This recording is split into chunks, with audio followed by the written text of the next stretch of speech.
نحمده ونصلي على رسوله الكريم أما بعد أعوذ بالله من الشيطان الرجيم بسم الله الرحمن الرحيم فلا وربك لا يؤمنون حتى يحكموك فيما شجر بينهم ثم لا يجدوا في أنفسهم حرجا مما قضيت ويسلموا تسليما صدق اللہ العظیم. درود شریف پڑھو. اللهم صل على سيدنا ومولانا محمد وعلى آل سيدنا ومولانا محمد وبارك وسلم.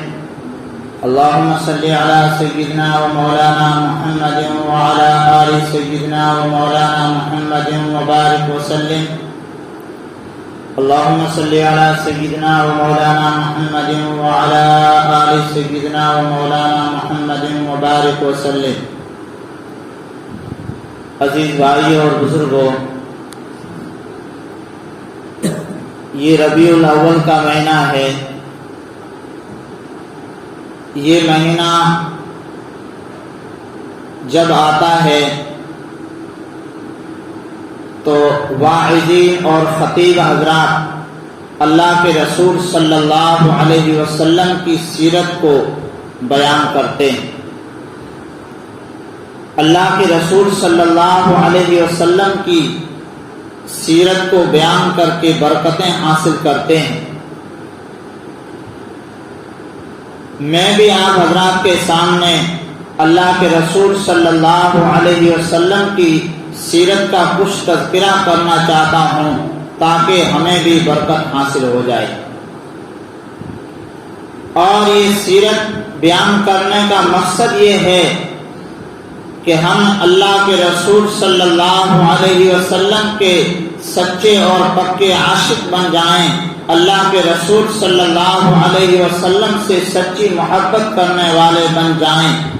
اس لیے یہ سیرت بیان کی جاتی. اگر ہمیں یہ مقصد حاصل ہو جائے تو پھر یہ سیرت ہے، ورنہ پھر سیرت کا کوئی نتیجہ نہیں. میرے عزیز بھائیو، ربیع کے معنی آتے ہیں موسم بہار کے، ہریالی کے. ایسے تو مہینہ بھی ربیع ہے اور موسم جو چل رہا ہے یہ بھی ربیع کا موسم چل رہا ہے، یعنی ہریالی کا موسم چل رہا ہے. اور اس مہینے میں اللہ کے رسول صلی اللہ علیہ وسلم تشریف لے آئے. یہ سب سے بڑی بہار تھی اور سب سے بڑی ہریالی تھی. میرے عزیز بھائیو، آج ہم نے اللہ کے رسول صلی اللہ علیہ وسلم کے پیارے طریقوں کو بھلا دیا. آج ہم مسلمان کی ذات تو باقی رہ گئے، مسلمان کے اوصاف بھول گئے. اللہ کے رسول صلی اللہ علیہ وسلم نے ہمیں جو طریقہ بتلایا تھا، ہمیں جو راستہ بتلایا تھا، آج ہم سب اس راستے کو بھول گئے.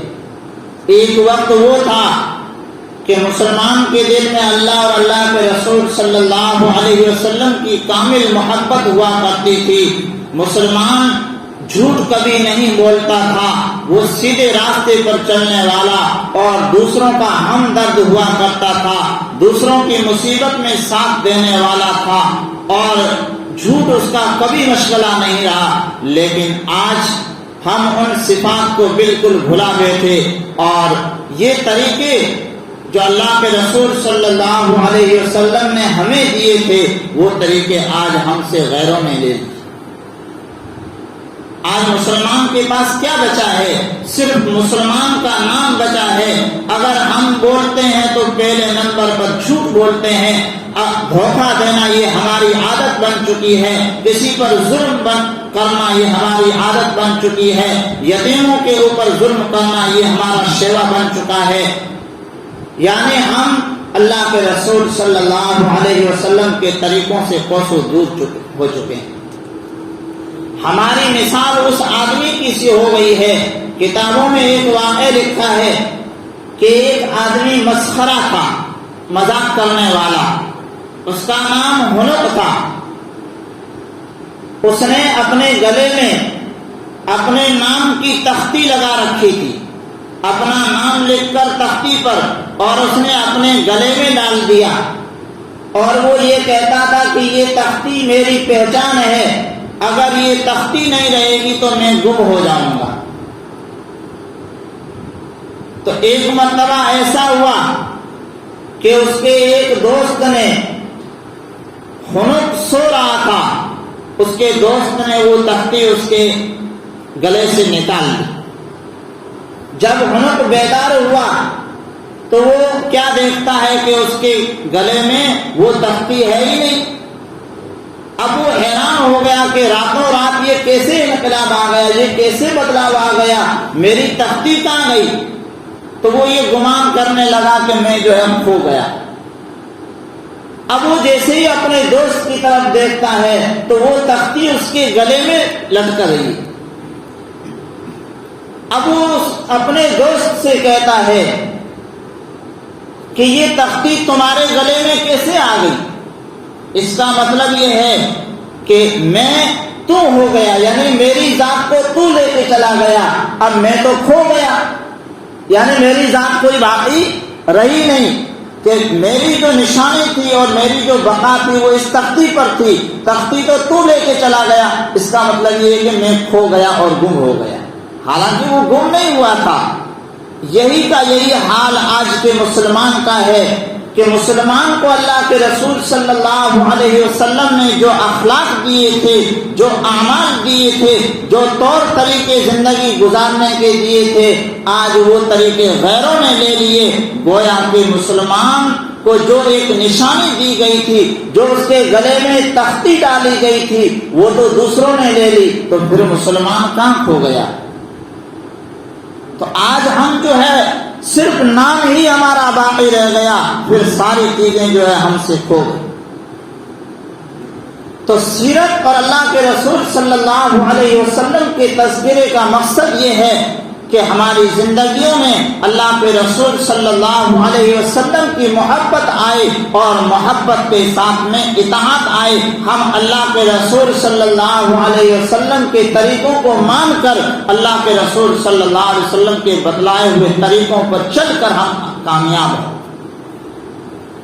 اللہ کے رسول صلی اللہ علیہ وسلم کے دنیا میں تشریف لانے سے پہلے پوری دنیا میں تاریکی اور اندھیرا تھا۔ حضرت عیسیٰ علیہ السلام کو دنیا میں آئے ہوئے 500 سال سے زیادہ ہو چکے تھے۔ حضرت عیسیٰ علیہ السلام کے بتلائے ہوئے سبق کو دنیا بھول چکی تھی۔ پوری دنیا میں ہر طرف تاریکی اور اندھیرا ہی اندھیرا تھا۔ اسی اندھیرے اور تاریکی کو زمانے جاہلیت کہا جاتا ہے۔ اللہ کے رسول صلی اللہ علیہ وسلم کا انتظار ہر ایک کو تھا۔ کیوں؟ اس لیے کہ تمام مذاہب جتنے بھی دنیا میں اس وقت مذہب تھے وہ سب ناکام ہو چکے تھے۔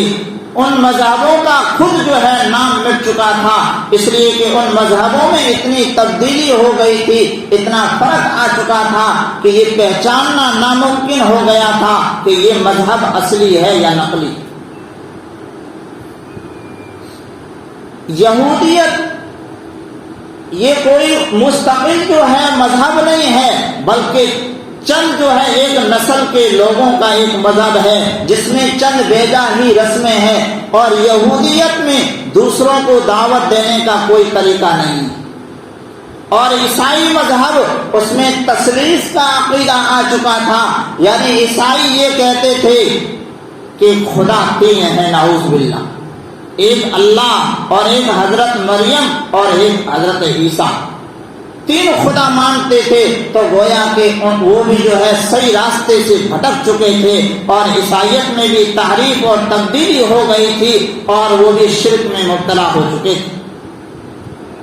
اور مجوسی لوگ، پارسی جو آگ کے پجاری ہیں، ایران کے رہنے والے، یہ لوگ عناصر اربعہ، 4 بڑی طاقتیں مانتے تھے: مٹی، آگ، ہوا اور پانی۔ وہ یہ کہتے تھے کہ یہ 4 چیزیں بہت بڑی ہے، بڑی طاقتور ہے، اور ان چاروں میں بھی سب سے زیادہ طاقتور وہ آگ کو مانتے تھے۔ اس لیے مجوسی لوگ آگ کے پجاری تھے، آگ کی پوجا کیا کرتے تھے، اور آگ کی پوجا کے لیے انہوں نے عبادت خانے جیسی مسجدیں بنا رکھی تھی اور بت کدے بنا رکھے تھے۔ اور ہندو مذہب 6 صدی عیسوی میں ہندو مذہب کا رواج جو ہے عروج پر تھا، یعنی یہ بالکل غالب ہو چکا تھا، اور بعض حضرات یہ کہتے ہیں کہ 6 صدی عیسوی میں ہندوؤں کے جو معبود ہیں ان کی تعداد قریب 33 کروڑ تھی، یعنی 33 کروڑ انہوں نے معبود بنا رکھے تھے، اتنی مورتیاں تھی۔ اور عرب لوگ جو کعبہ حضرت ابراہیم علیہ السلام نے اور حضرت اسماعیل علیہ السلام نے اللہ کی عبادت کے لیے بنایا تھا، خود عرب کے لوگوں نے، مشرکین مکہ نے اس میں 360 بت رکھے ہوئے تھے جن کی وہ پوجا کیا کرتے تھے۔ اور عرب لوگ اپنی اصلی زندگی سے دور جا چکے تھے، آپس میں دھوکہ دینا ان کا مشغلہ بن گیا تھا، کمزوروں پر ظلم کرنا ان کا مشغلہ بن گیا تھا، یتیموں کا مال کھا جایا کرتے تھے، قافلوں کو لوٹ لیا کرتے تھے، اور بچیوں کو زندہ دفن کر دیا جاتا تھا، اور عورتوں کو انسان تک نہیں سمجھا جاتا تھا۔ اگر عورت کا شوہر مر جاتا تھا، اگر وہ بیوہ ہو جاتی تھی تو پھر اس کو تمام حقوق سے محروم کر دیا جاتا تھا، اور اپنے لیے کچھ انہوں نے خاص کھانے کی چیزیں طے کر رکھی تھی جو عورتیں نہیں کھا سکتی تھی، یعنی عورت کو کوئی حق نہیں دیا جاتا تھا۔ ظلم کی جو ہے انتہا ہو چکی تھی، پوری دنیا، ایک خطہ نہیں بلکہ پوری دنیا میں تاریکی ہی تاریکی اور اندھیرا ہی اندھیرا چھا چکا تھا۔ ایسے وقت میں ہر انسان اس امید میں یہ امید لگائے بیٹھا تھا کہ کوئی روشنی پھیلانے والا آئے اور اس دنیا کو تاریکی سے نکال کر روشنی کی طرف لے جائے، لیکن دور تک انہیں کوئی امیدیں نظر نہیں آتی تھی۔ ہر ایک کو انتظار تھا، یتیموں کو انتظار تھا، اس لیے کہ ان کے سروں پر محبت اور شفقت کا ہاتھ رکھنے والا کوئی نہیں تھا۔ بیواؤں کو انتظار تھا، اس لیے کہ ان کے حقوق جو ہے پامال کیے جا رہے تھے، اور مظلوموں کی جو ہے فریاد کوئی سننے والا نہیں تھا، ان کو بھی اس بات کا انتظار تھا، یعنی گویا کہ یہ دن اور رات بھی انتظار کر رہے تھے، اور آسمان بھی اللہ کے رسول صلی اللہ علیہ وسلم کا انتظار کر رہا تھا، اس لیے کہ آسمان سجدہ کرنے والے لوگوں کو جو ہے دیکھ نہیں پا رہا تھا، گویا کہ تمام ہر ایک انتظار میں تھا، انسان بھی انتظار میں، جنات بھی انتظار میں، فرشتے بھی انتظار میں، اس لیے کہ فرشتے گناہ لکھتے لکھتے تھک چکے تھے، وہ بھی انتظار میں، یتیم بھی انتظار میں، گویا کہ پوری دنیا انتظار میں بیٹھی ہوئی تھی کہ ایک روشنی پھیلانے والا آئے۔ اس وقت اللہ رب العزت کو رحم آیا اس وقت کے لوگوں پر، اور سید الاولین والآخرین حضرت محمد صلی اللہ علیہ وسلم کو مبعوث فرمایا۔ آپ صلی اللہ علیہ وسلم جب دنیا میں تشریف لے آئے تو پوری دنیا میں اجالا ہی اجالا ہو گیا، اور پوری دنیا کی ہر چیز کو روشنی ملی۔ میرے عزیز بھائیو، آج ہم اللہ کے رسول صلی اللہ علیہ وسلم کی تعلیمات کو بھول چکے ہیں۔ اللہ تبارک و تعالیٰ نے کتنا بڑا انعام فرمایا تھا۔ اس درمیان ایک واقعہ یہ بھی پیش آیا کہ ابرہہ نامی آدمی جو صنعاء کا گورنر تھا، اس نے ایک اپنے یہاں ایک گرجا گھر بنایا تھا، اور وہ یہ کہتا تھا کہ بیت اللہ کی تعظیم نہ کی جائے، جہاں حاجی حج جاتے ہیں اس گھر کی تعظیم اور عزت نہ ہو، بلکہ اس گرجا گھر کی عظمت ہونی چاہیے اور لوگ حج کے لیے یہاں آئیں۔ لمبا چوڑا واقعہ ہے، لیکن اللہ کے رسول صلی اللہ علیہ وسلم کی آمد سے 25 دن پہلے یہ واقعہ پیش آیا، اور اللہ رب العزت نے اللہ کے رسول صلی اللہ علیہ وسلم کی آمد سے پہلے ابرہہ کو ناکام کیا، اور وہ شکست کھا کر اور وہ ہار کر وہاں سے اس کو بھاگنا پڑا۔ بہت ساری جو ہے فوجیں لے کر آیا تھا. اللہ رب العزت نے ابابیل پرندوں کو بھیجا، ان ابابیل پرندوں نے اس کی فوج کو ختم کر دیا. قرآن کریم میں اس کا ذکر موجود ہے. الم تر کیف فعل ربک باصحاب الفیل، کیا تم نے نہیں دیکھا کہ اللہ رب العزت نے ہاتھی والوں کے ساتھ کیا معاملہ کیا؟ اس لیے کہ عرب کے لوگوں نے ہاتھیوں سے لڑائی کا معاملہ پہلی مرتبہ دیکھا تھا. وہ تعجب کر رہے تھے کہ ہاتھیوں سے بھی لڑائیاں کی جاتی ہے ایسے. میرے عزیز بھائیو، اللہ کے رسول صلی اللہ علیہ وسلم کی جو سیرت ہے اس کو کوئی بھی بیان نہیں کر سکتا ہے.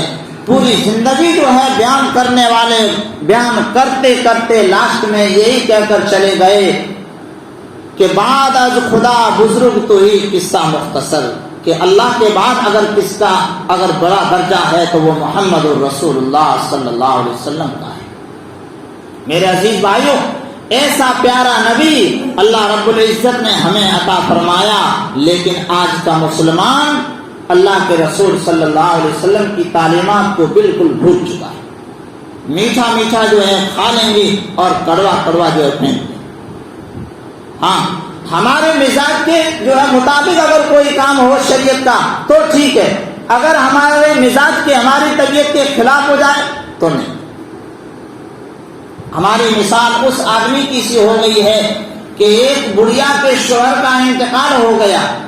ایک بڑھیا تھی، اس کے شوہر کا آدمی کا انتقال ہو گیا. اب وہ بڑھیا جو ہے بیچاری روئے جا رہی ہے تو گاؤں کے لوگ جمع ہوئے. کہا کہ پریشانی کیا ہے؟ تو کہا کہ یہ جو بندوق یا تلوار جو لٹک رہی ہے اوپر، یہ میں جب تلوار دیکھتی ہوں تو میرے شوہر مجھے یاد آ جاتے.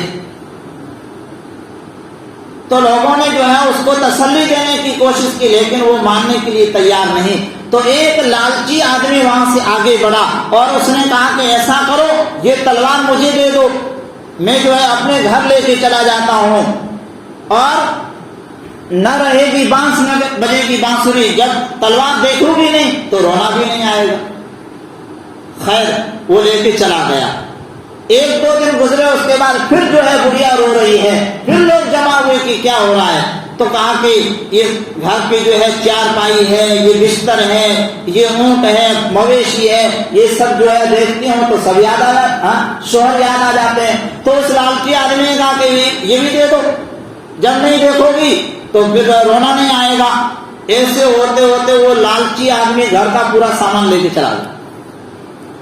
اچھا، اب اس کو لالچی کو جو ہے معلوم ہو چکا تھا کہ اب اس بڑھیا کے گھر میں کچھ نہیں ہے. پھر جو ہے بڑھیا ایک دو دن کے بعد رونے لگی تو وہ لالچی آدمی پہلے نہیں آیا. پہلے جو ہے دوڑ کے آ جاتا تھا، اب دوسرے لوگ آئے، یہ کچھ دیر کے بعد میں آئے. تو کہا کہ بھائی بڑھیا سے پوچھا کہ کیوں رو رہی ہو؟ تو کہا کہ اب مجھے یہ ایک بات یاد آئی ہے، وہ یہ ہے کہ میرے شوہر پر 10,000 روپے کا قرضہ ہے. 10,000 روپے کا قرضہ ہے. اب میں جو ہے یاد کر رہی ہوں اور پریشان ہوں کہ یہ میرا قرضہ جو ہے کیسے ادا ہوگا. اب وہ لالچی آدمی کہتا ہے کہ روزانہ جو ہے میں بولتا ہوں، روزانہ جو ہے سارا کا سارا ہاں میں ہی بولوں گا، ایک تو تم بھی ہاں بول لو، قرضے کا تم ہاں بول لو، قرضہ ادا کر دو. تو میٹھا میٹھا ہاں باپ گھر گھر اور کڑوا کڑوا تھو تھو. ہمارا حال بھی یہی ہو گیا ہے کہ اگر ہماری طبیعت کے مطابق اگر شریعت کا قانون ہے تو بہت اچھا ہے، مولوی صاحب بہت بڑھیا بات کہیں، اور اگر ہماری طبیعت کے خلاف ہو جائے تو اے مولوی صاحب جو ہے نو مسئلہ کر لے آئے. یہ کہاں سے مسئلہ ہے؟ ہم نے تو کبھی سنا ہی نہیں. کیوں؟ اس لیے کہ اب نفس کے اوپر دباؤ پڑ رہا ہے، چھوڑنا جو ہے آسان نہیں ہو رہا ہے. یہی حال آج کے مسلمان کا ہو گیا ہے کہ میٹھی میٹھی باتیں ہوگی. تو میرے عزیز بھائیوں، اگر زیادہ میٹھا کھائیں گے تو پھر شوگر کی بیماریاں ہو جائیں گی. ہاں، کچھ تو کڑوا بھی کھانا پڑے گا. اللہ کے رسول صلی اللہ علیہ وسلم کے صرف تذکرے کرنے سے کام نہیں ہوگا. اور صرف جو ہے ذکر کرنے سے کام نہیں ہوگا بلکہ اللہ کے رسول صلی اللہ علیہ وسلم کے بتلائے ہوئے طریقوں پر چلنا پڑے گا، اللہ کے رسول صلی اللہ علیہ وسلم کی بات ماننی پڑے گی، تب جا کر ہم جو ہے جنت کے حقدار بن سکتے ہیں، ورنہ جنت جو ہے کوئی سستا سودا نہیں ہے، کوئی باپ کی جاگیر نہیں ہے۔ ہاں ایک جو ہے جاگیر میں راٹھوڑی گرسان کے بہت باغیشور پٹیل، لیکن وہاں پر جو ہے کسی کی کوئی جاگیر نہیں ہے، وہاں پر جو ہے نیک اعمال کا سکہ چلے گا، اگر نیک اعمال کر کے آیا ہے تو بہت اچھا ہے، اگر نیک اعمال نہیں ہے تو اللہ تبارک و تعالیٰ فرشتوں سے فرمائیں گے خذوہ فغلوا ثم الجحیم صلوا، اس کو پکڑو اور کھولتے ہوئے پانی کے اندر غوطے لگاؤ، اس کو ڈبکیاں لگاؤ اور پھر جا کر اس کو جہنم کے اندر ڈالو۔ ہاں میرے عزیز بھائیو، یہ دنیا کی زندگی یہ وقتی زندگی ہے، یہاں جو ہے نہ کوئی ہمیشہ سے رہا ہے نہ ہمیشہ رہے گا، کتنے جو ہے آئے اور چلے گئے۔ ہاں سمجھدار اور عقل مند انسان وہ ہے جو اپنے رب کو اور اپنے نبی صلی اللہ علیہ وسلم کو راضی کر کے چلا جائے، وہاں جو ہے ہمیشہ رہنا ہے۔ یہاں کی زندگی یہ عارضی ہے، یہاں کی ہر چیز عارضی ہے، یہاں کی عزت بھی وقتی ہے، یہاں کا مال بھی وقتی ہے، ساری چیزیں جو ہے انسان خود وقتی ہے۔ ہاں دادا پردادا لکڑ دادا سکڑ دادا وہ سب چلے گئے، ہم بھی چلے جائیں۔ ویڈیو کے نیچے سبسکرائب کے بٹن پہ کلک کریں، بیل کے آئیکن پہ کلک کیجیے تاکہ ہر نئی ویڈیو کی نوٹیفیکیشن آپ کو مل جائے۔